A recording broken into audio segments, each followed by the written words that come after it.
नमस्कार, स्पॉटलाइट में आपका स्वागत है। मैं हूं आपके साथ ब्रजेश चौक से। कहा जाता है कि केंद्र की सत्ता में जाने का रास्ता उत्तर प्रदेश से होकर जाता है। यूपी में शुरुआत से ही जिस पार्टी ने अपना दबदबा बना लिया, उसके लिए लोकसभा की राह आसान हो जाती है। इसलिए 2022 में उत्तर प्रदेश समेत 4 राज्यों में मिली जीत के बाद बीजेपी ने मिशन 2024 शुरू कर दिया है, जिसका नज़ारा बीजेपी के स्थापना दिवस पर आयोजित कार्यक्रम में भी देखने को मिला, जहां लगातार दूसरी बार मुख्यमंत्री बनने के साथ ही सीएम योगी आदित्यनाथ ने फ्रंट में आकर खेलना शुरू कर दिया और वे 2024 के लिए बीजेपी की राह आसान करने की तैयारियों में जुट गए। स्थापना दिवस पर योगी आदित्यनाथ ने बीजेपी को देश को सबसे ऊपर रखने वाली एकमात्र पार्टी तो बताया ही, साथ ही विपक्षी दलों पर जमकर हमला बोला। हालांकि सीएम के बयान पर सियासत शुरू हो चुकी है। प्रदेश की प्रमुख विपक्षी पार्टी का कहना है कि भले ही जनता ने बीजेपी को जनादेश दिया है, लेकिन अब जनता सरकार से खुश नहीं है। तो सीएम के बयान पर सियासत पर चर्चा शुरू करें, उससे पहले देखिए यह रिपोर्ट।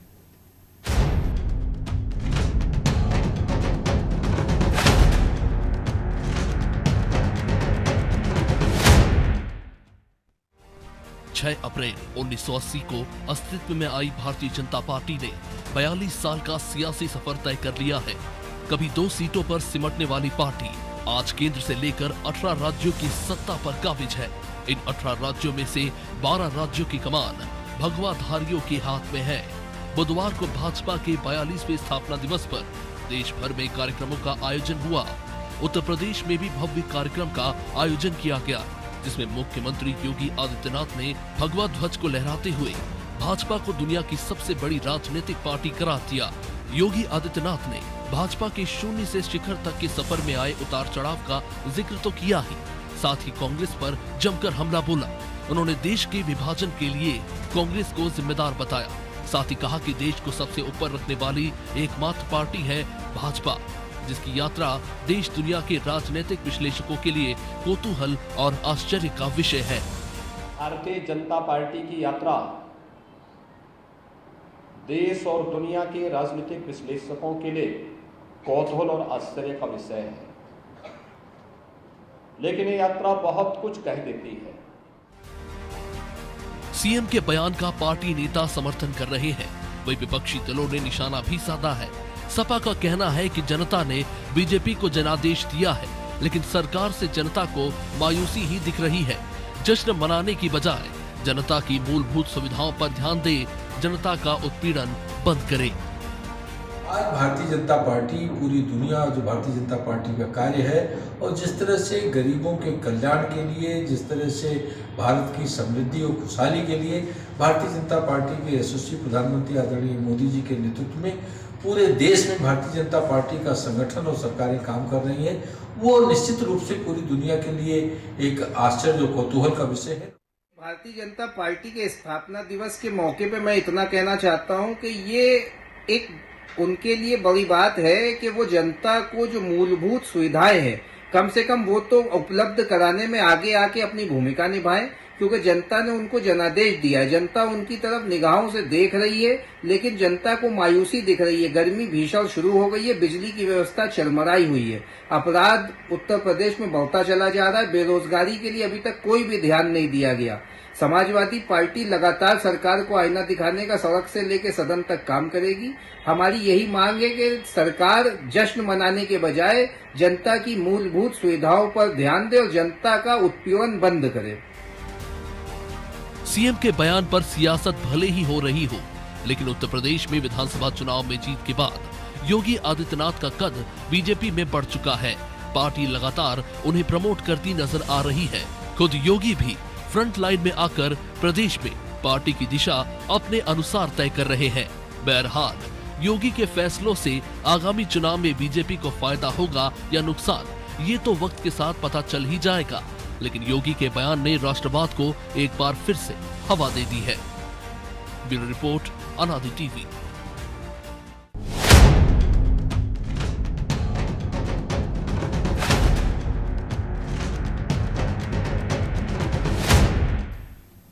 तो राह आसान बनाते योगी, इस मुद्दे पर चर्चा के लिए हमारे साथ मौजूद हैं बीजेपी प्रवक्ता गौरव मिश्रा है, सपा नेता मोहम्मद सैफ और वरिष्ठ पत्रकार सुशील दुबे। तीनों मेहमानों को बहुत बहुत स्वागत है। दुबे जी, शुरुआत आपसे ही करेंगे। क्या इस बार पूरी तरह से फ्री हैंड हैं योगी जी, और क्या आपको लगता है कि जिस तरह से वो कदम उठा रहे हैं 2024 की राह आसान रहेगी उत्तर प्रदेश से? और कहा भी जाता है कि दिल्ली का रास्ता उत्तर प्रदेश से होकर जाता है, क्या उस मिशन में जुट गए हैं?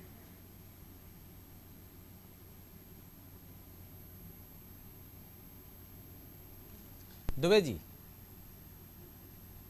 आपके पास आपकी आवाज नहीं आ रही, शायद आपके पास से म्यूट है, एक बार चेक कीजिए आप।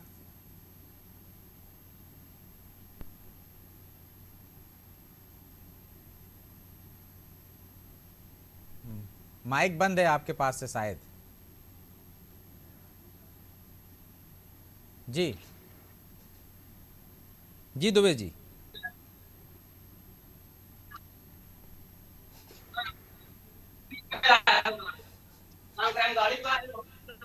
मुझे लगता है कुछ तकनीकी खामी है, उसको दुरुस्त कर रही है हमारी टीम। इससे पहले मिश्रा जी, अभी तो शुरुआत है और समाजवादी पार्टी कह रही है कि मूलभूत सुविधाएं नहीं दे रहे हैं आप, स्थापना दिवस बनाने में व्यस्त हैं, जनता की चिंता नहीं है और अभी से नाखुश होने लगी आपसे जनता। हालांकि ये जल्दबाजी कह सकते हैं हम। मिश्रा जी, देखिए, समाजवादी पार्टी की मूलभूत सुविधाओं की जो परिभाषा है, जो उसकी लिस्ट है, वो क्या है ये समझने की जरूरत है। समाजवादी पार्टी की जो मूलभूत आवश्यकताएं हैं वो अपराध है, दंगा है, कट्टावाद है, सैफई में महोत्सववाद है, ये सब सारी चीजें उनकी मूलभूत आवश्यकताएं हैं। भारतीय जनता पार्टी बिल्कुल उससे इतर, जो वास्तव में जो बुनियादी जरूरत की चीजें होती हैं आम जनता की, जो समाज के सबसे पिछले पायदान पे खड़ा व्यक्ति होता है, और वहां तक जब सरकार की भेजी हुई सुविधाएं नहीं पहुंचती हैं तो उसको वहां तक पहुंचाने की जिम्मेदारी भारतीय जनता पार्टी ने बेड़ा उठाया 2014 से, और आज तक अनवरत वो यात्रा चल रही है। और आप देख सकते हैं कि किस प्रकार से, चाहे वो जनधन का खाता खोलने की बात हो, या फिर गैस चूल्हे देने की बात हो, पक्के मकान देने की बात हो, शौचालय बनाने की बात हो, ये सब अपने आप में वैश्विक कीर्तिमान ये सब योजनाएं बना रही हैं। आयुष्मान भारत को देख लीजिए, सभी फ्लैगशिप योजनाएं मूलभूत आवश्यकताओं को ही पूरा कर रही हैं, जिसे 70 वर्ष तक पूरा नहीं किया गया था भारत देश में। सभी ने लगभग शासन किया, कोई ऐसा दल नहीं है जो आज ये कह सकता है कि हमने कभी शासन नहीं किया, लेकिन सबको यह अवसर जनता ने दिया। लेकिन जब जनता ने भारतीय जनता पार्टी को मौका दिया तो शुरुआत होते ही दूसरी पारी में उत्पीड़न दिखने लगा है, लोगों को उत्पीड़ित कर रहे हैं आप, प्रताड़ित कर रहे हैं। देखिए, जो अपराधी हैं, जो दंगाई हैं, जो समाज में भय पैदा करना चाहते हैं, जनता के अंदर खौफ पैदा करके अपने कारोबार करना चाहते हैं, तो उनके ऊपर तो कार्रवाई स्वाभाविक है। कानून अपना डंडा चलाएगा, कानून अपना काम कर रहा है। आप देख रहे हैं ना, तख्ती लटका करके लोग थानों में पहुंच रहे हैं, वो सिलसिला फिर शुरू हो गया है, बुलडोजर फिर चल रहा है। और आज तो आपके स्थापना दिवस में भी बुलडोजर इस तरीके से काबिज किया हुआ है। ये कारवां अब रुकने वाला नहीं है, ये कारवां सभी जगह पे चलेगा।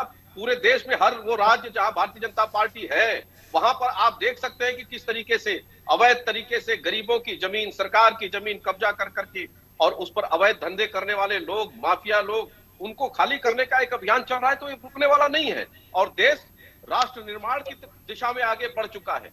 राष्ट्र निर्माण जब होता है तभी दुनिया में भारत की प्रतिष्ठा स्थापित होती है, देश की प्रतिष्ठा स्थापित होती है, और उसी अभियान में भारतीय जनता पार्टी की सरकारें काम कर रही हैं। साहब, वो तो राष्ट्र निर्माण में लगे हैं। आपको क्यों लगता है कि शुरुआत से ही कि लोगों को मूलभूत सुविधाएं नहीं मिल रही, लोगों का उत्पीड़न होने लगा है? वो कह रहे हैं डर उनमें है, उत्पीड़न उनका हो रहा है, जो अपराधी हैं, माफिया हैं। माफिया में अपराधियों का जिस तरह से इन्होंने बुलडोजर का नाम लिया हुआ है कि बुलडोजर ये चला रहे हैं, लेकिन आज जो जनता का उत्पीड़न इस तरह से किया जा रहा है मौजूदा हालात में कि एक जनता का एक जमीन अगर मान लीजिए ले लिया जाए, एक स्थान ले लिया जाए जिस पर पिछले 50 वर्षों से उन्होंने उसको क्रय मतलब खरीदा हुआ है, खरीद के उस पर कब्जा लिया हुआ है, अपना मकान स्थगित कर रहा है।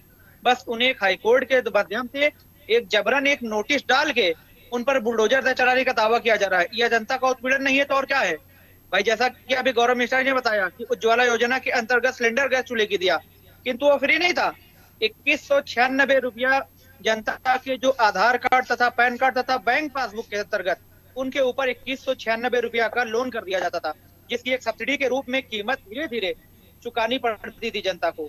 किसी भी तरह से उनका मुद्दन मूल परिवर्तन नहीं है। जनता का उत्पीड़न, इसके अलावा जनता काफी प्रताड़ित है। आज जैसा कि इन्होंने स्थापना दिवस पे अपना बात बढ़ाया, इन्होंने किया स्थापना दिवस पे हमने बहुत अच्छा कार्य चलाया है और कदम को बढ़ा रहे हैं। मैं मानता हूँ राष्ट्र के लिए आप भाई, आप हमारे प्रधानमंत्री, मैं आपका सम्मान करता हूँ, किंतु भाई आप मौजूदा गुजरात का राज्य देख रहे होंगे हालचाल कि जो 3,000 से अधिक करोड़ का जो मामला आ रहा है, जनता पर कर्ज आ रहा है, और भारत की जनता के लिए हर एक व्यक्ति पर करीबन 95,000 रुपए, 485 रुपए प्रति व्यक्ति एक लोन आ रहा है। आखिर वो उत्पीड़न नहीं है, जनता का प्रतिरोध नहीं है, तो क्या है? क्या आपके पास जवाब है इस बात का? मैं तो केंद्र सरकार से, मैं राज्य सरकार से भी इस बात की आलोचना करता हूँ कि क्या वो कदम उठा रही है, ये जल्दबाजी में उठा रही है या फिर कुछ सही उठा रही है? मेरा तो इतना कहना आपको क्यों होगा, लगने हमारी लगा कि समाजवादी अभी तो पार्टी का चंद दिन मानना ही है हुए कि हैं सरकार बने पुनर्विचार कि करना नाखुश चाहिए। हो गई जनता?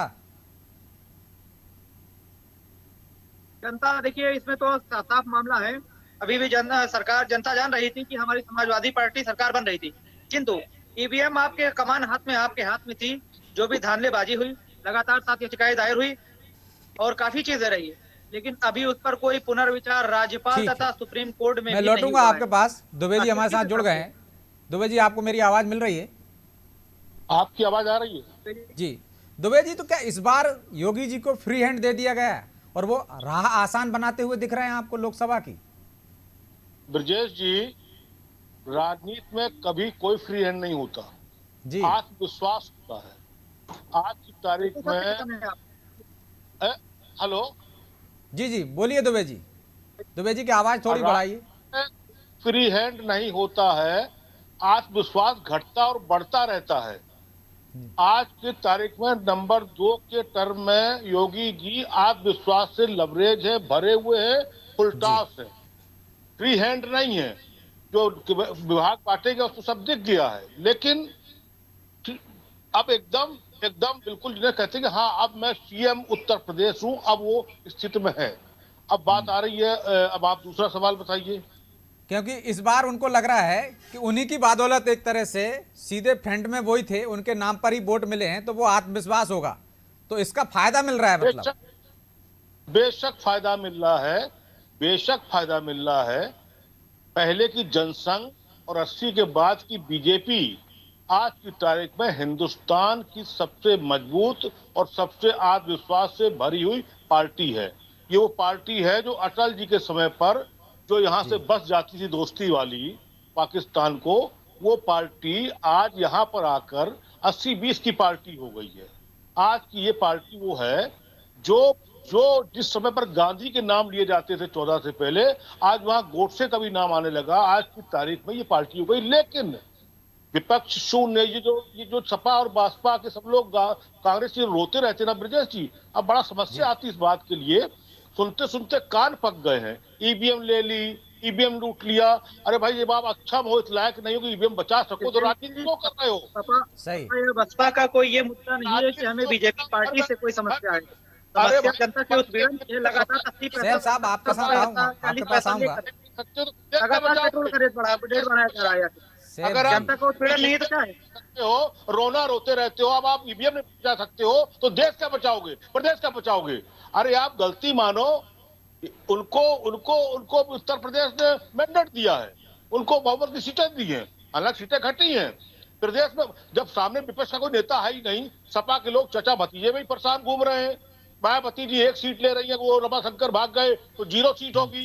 कांग्रेस 500 करोड़ खर्च करके 1.5 सीट लेके आई। आप ये देखो, ईवीएम को रोना मत रहो। क्या आप ये भी रहोगे अभी 24 के चुनाव में भी ईवीएम रोना रोते रहोगे? आप ये देखो कि आप जनता की विश्वास को कैसे जीत सकते हो। अगर वो हिंदू राष्ट्र बना रहे हैं तो आप भारत राष्ट्र बनाने की तैयारी करो। आप सामने आके ये देखो इस बात को कि हम समाज का विश्वास हर लेकिन वर्ग को दुबे कैसे जी, जीत सकते हैं। ये तो विपक्ष को देखना चाहिए, चाहे समाजवादी पार्टी हो या कांग्रेस हो, कि उनमें कमियां कहाँ हैं, तब जाके कहीं वो अपनी कमियां दूर करके मुकाबले में आ सकते हैं। लेकिन आज योगी जी ने एक और बड़ी बात कही है कि देश को पहले रखने वाली, राष्ट्रहित सर्वोपरि की बात करने वाली सिर्फ एक भाजपा है, बाकी के दल नहीं, जिसमें के लिए देश हित सर्वप्रथम है। नहीं, देखिए, उनके लिए हिंदू राष्ट्र प्रथम है और हिंदू राष्ट्र की जो संरचना है, आज पार्टी का स्थापना दिवस 42वां है, बेशक स्वागत है, अभिनंदन करता हूं, पूरी इंटायर बीजेपी का मैं अभिनंदन करता हूं, लेकिन सत्ता का रंग तिरंगा होता है, सत्ता का रंग भगवा नहीं होता है। भगवा रंग पार्टी का हो सकता है, किसी इनकी पार्टी का रंग कौन सा है, जो पार्टी का रंग है उसका स्वागत है, लेकिन सिर्फ सत्ता का रंग है उसका भी कहीं ना कहीं सम्मान होना चाहिए। कई ऐसी बातें आती हैं समाज में, कई ऐसे चित्र आते हैं, कई ऐसे लेकिन वीडियो उनका आते हैं, हिंदू राष्ट्र की तरफ तो कोई इशारा भी नहीं था, कोई बात भी नहीं थी। उन्होंने कहा राष्ट्र हित, राष्ट्र की भावना को सबसे पहले रखने वाली पार्टी सिर्फ भाजपा है। तो इससे क्या मैसेज देना चाह रहे थे कि बाकी के जो दल हैं, चाहे कांग्रेस हो चाहे समाजवादी पार्टी हो, उनके भावना राष्ट्र हित पहले नहीं है। राष्ट्र की बात करने वाले कभी चुनाव में 80-20 नहीं कहते हैं ब्रजेश जी, वो कहते पूरा ये एक अरब 23 करोड़ की सब जनता सब मेरी है, सब कुछ मेरा है, ये मस्जिद भी मेरी है, ये मंदिर भी मेरा है, ये चर्च भी मेरा है, गिरजाघर भी मेरा है। इसमें राष्ट्र की भावना, लेकिन ठीक है गौरव जी, राष्ट्र हित की बात करते हैं आप, राष्ट्र भावना की बात करते हैं, लेकिन फिर 80-20 की भी बात करते हैं जो दुबे जी ने उठाई है कि जो राष्ट्र हित की बात करते हैं वो 80-20 का फार्मूला नहीं लाते, उसकी बात नहीं करते। उनके लिए सारे देशवासी सब एक हैं, वहां आपको ध्रुवीकरण दिख जाता है। और वोट ब्रजेश जी, मुझे लगता है कि दुबे जी को हिंदू राष्ट्र की व्यापक परिभाषा को और गहराई से समझना चाहिए, पढ़ना चाहिए। भारतीय जनता पार्टी जब फ्लैगशिप योजनाएं चलाती है, उसकी 33% से ज्यादा लाभार्थी जब अल्पसंख्यक समाज के होते हैं, तो क्या वो हिंदू राष्ट्र की परिकल्पना होती है? वो एक राष्ट्र, सशक्त राष्ट्र की ही परिकल्पना होती है। मैं ऐसे सैकड़ों उदाहरण दे सकता हूं। बिना भेदभाव के जब नौकरियां दी जाती हैं, बिना जाति धर्म कास्ट क्रीड देख करके नौकरियां दी गई, 5 लाख नौकरियां दी गई पिछले टेन्योर में, तो क्या उसमें धर्म देख करके दिया गया, जाति देख करके दिया गया? ऐसा नहीं। और जब 80-20 की हमारी पार्टी बात करती है, तो कौन से 80-20 की बात करती है? वो 20% लोग जो राष्ट्रहित के मुद्दों पर पाकिस्तान के साथ खड़े दिखाई देते हैं, भारत के टुकड़े करने की बात करते हैं, जिहादियों के साथ दिखाई देते हैं, देश के शत्रुओं के साथ समर्थन दिखाते हैं, वो 20% लोगों की बात हो रही है। और ये संख्या घटेगी, हम उन्हें एलिमिनेट करते चले जाएंगे, और जो दिग्भ्रमित हैं उनको सही रास्ते पर लाते चले जाएंगे, तो ये 80 वाली जो प्रतिशत है ये और बढ़ता चला जाएगा ब्रजेश जी। ये भी मैं आपको विश्वास के साथ तो गौरव जी, दिग्भ्रमित कौन कर रहा है? बात होती है, आप कर रहे हैं 80-20 की बात करके, कि आपके विरोधी दल कर रहे हैं? कौन कर रहा है दिग्भ्रमित? विपक्ष उसी रास्ते पर चल रहा है। समाजवादी पार्टी जब सत्ता में होती है और आतंकी, जो जघन्य आतंकवादी जिन्होंने बेगुनाहों की हत्याएं की है, बम विस्फोट किए हैं, उनको छुड़ाने के लिए जब सदन में बिल आती है, तो वो राष्ट्रद्रोह की बात होती है, वो भ्रम की बात होती है। जब बाटला हाउस कांड में जब आतंकी मारे जाते हैं, तो कांग्रेस की अध्यक्षता आंसू बहाती है, तो उस समय वो भ्रम की बात करती है, देश की जनता के सामने एक भ्रामक स्थिति, दृश्य पैदा करते हैं, वो भ्रम की स्थिति है। इसको दूर करने का काम भारतीय जनता पार्टी ने एक बेड़ा उठाया है, उसको आगे बढ़ा रही है। यही वजह है कि हमारी ईमानदारी और सत्यता के कारण भारतीय जनता पार्टी निरंतर सफलता की सीढ़ी चल रही है और विश्वास जीत रही है। तो आप भी वही बात कर रहे हैं ना जो योगी जी ने कहा है। यदि आपकी बात माने तो 20% में विपक्ष भी शामिल है, जिसके लिए राष्ट्र सर्वोपरि नहीं है। बिल्कुल बिल्कुल, वो जो 20% आतताई है उसमें विपक्ष भी शामिल है, विपक्ष भी शामिल है, और उसमें सेकुलर भी शामिल है। देखो, बंद शामिल है। वो सत्ता में 10 साल रह चुकी है, इनका भी 7 साल हुआ है। जैसे विपक्ष होता है ईवीएम, तो इनको बटाला हाउस, ये बताइए आसमान क्या है? आऊंगा दुबे जी आपके पास, लेकिन सेब साहब 20% में आप भी शामिल हैं। वो राष्ट्र हित की बात करते हैं और आप इस तरह की बात करते हैं कि राष्ट्र हित की बात नहीं करते। आप राष्ट्र विरोधी ताकतों के साथ जाते हैं, आतंकवादियों की पैरवी करते हैं। सेब साहब, आतंकवादियों की पैरवी करना हमारा कोई कार्य नहीं है, हमारा धर्म में नहीं लिखा हुआ है। किंतु जैसा कि एक अभी मामला हुआ है 2 दिन पहले, चाकू जो गोरखपुर मुर्तजा था, एक गोरखनाथ मंदिर में एक चाकू के साथ मात्र पकड़ा गया था, वह एक आतंकवादी कहलाएगा। लेकिन अभी कल जो AK-47 के 1300 गोलियां बाकायदा 4 मैगजीन के साथ जो बरामद हुई अनिल जो थे शामली में, वो बदमाश कहा गया, केवल उसको आतंकवादी क्यों नहीं ठहराया गया? आखिर जनता का अगर विश्वास जीतना है तो जनता के बीच प्रति उसमें सही और सच्चा फैसला अपनी पूरी निष्ठा के साथ, जो कि आपने सम्मान पूर्वक अपने मुख्यमंत्री शपथ लेते हुए ये कहा था कि मैं शपथ लेता हूं कि पूरी निष्ठा के साथ, सच्ची ईमानदारी के साथ निभाऊंगा। यदि आप उस चीज को निभाए तो जनता का विश्वास आप बिल्कुल जीत लेंगे। बाकी हमारी समाजवादी पार्टी की ऐसी कोई परिकल्पना या कोई शिकायत नहीं है कि हमारी बीजेपी, आपकी बीजेपी पार्टी हमारी विरोधी है।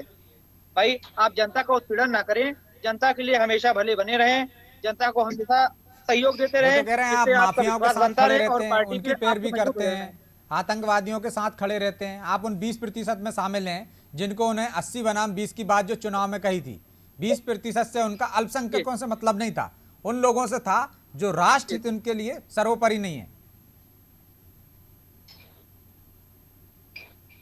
शेख साहब, राष्ट्र के लिए सर्वोपरि नहीं जी। ऐसा कोई विषय हमारी पार्टी में नहीं आया था, किंतु उनकी तरफ से उठाया गया था, जिसका कोई भेदभाव हमारे यहाँ नहीं डाला गया था। तो आप तुष्टीकरण उनके नहीं यहाँ से करते? जिन्ना को उठाया गया था। जिन्ना जो था, जिन्ना भी जिन्ना भारतीय को जनता काम पार्टी किया के गया। द्वारा ही उठाया गया शब्द था।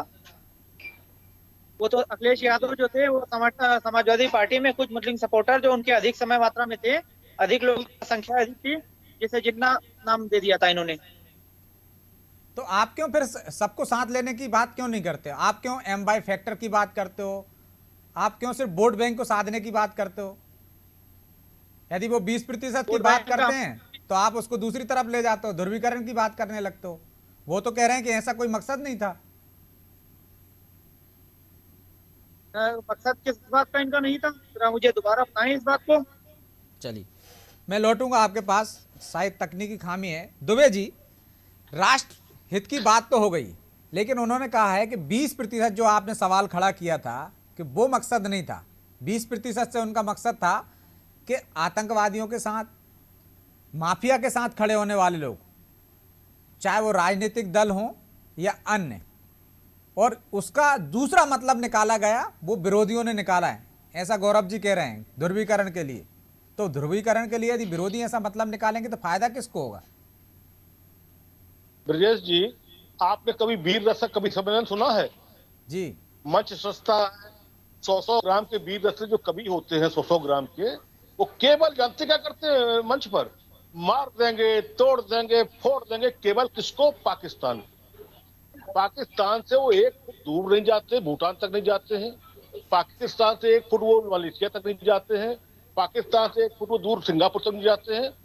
चीन तो बहुत उनकी कल्पना से बाहर है। क्या इस पूरे वर्ल्ड में केवल पाकिस्तान ही हिंदुस्तान और दुश्मन है?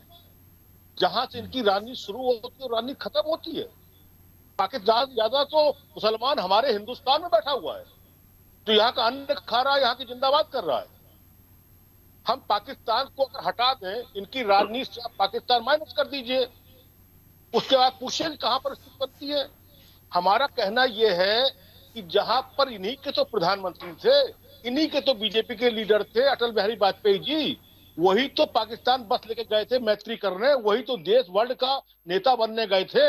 उसके बाद आज ये स्थिति क्यों आई कि हम केवल मुसलमान और पाकिस्तान पे ही वो करते हैं, क्वेश्चन मार्क करते हैं। अरे भाई, लाभार्थी वाली बात गौरव जी ने कही, अच्छी बात है, अच्छी बात है। ये संभव कैसे? एक गांव में आप जाएं और गांव में वहां पर अगर 2 मुस्लिम घर, उनसे कहें हम आपको 5 किलो नहीं देंगे, हम दुबई जी को जब देंगे, चुनाव गौरव आते भाई हैं तो को देंगे, भारत पाकिस्तान भी आ जाता है, ध्रुवीकरण भी आ जाता है। लेकिन एक चीज और आज महत्वपूर्ण हुई है, उसका जिक्र नहीं करेंगे तो शायद चर्चा अधूरी रह जाएगी। प्रधानमंत्री नरेंद्र मोदी ने स्थापना दिवस पर कहा है कि परिवारवाद की पार्टियां हैं बाकी दल, चाहे कांग्रेस हो चाहे समाजवादी पार्टी हो, ऐसा परिवारवाद भाजपा में नहीं है। कम से कम 50 नाम ऐसे होंगे जिनकी बहुएं, लड़का, पत्नी, पोते, नाती, भाई, कितने नाम गिना दूं, सब अपने ही हैं। किसका नाम गिना दूं? हमारे गौरव भाई भी सब जानते हैं और आप भी सब जानते हैं और जितने लोग सब जानते हैं। 50 नाम ऐसे कम से होंगे।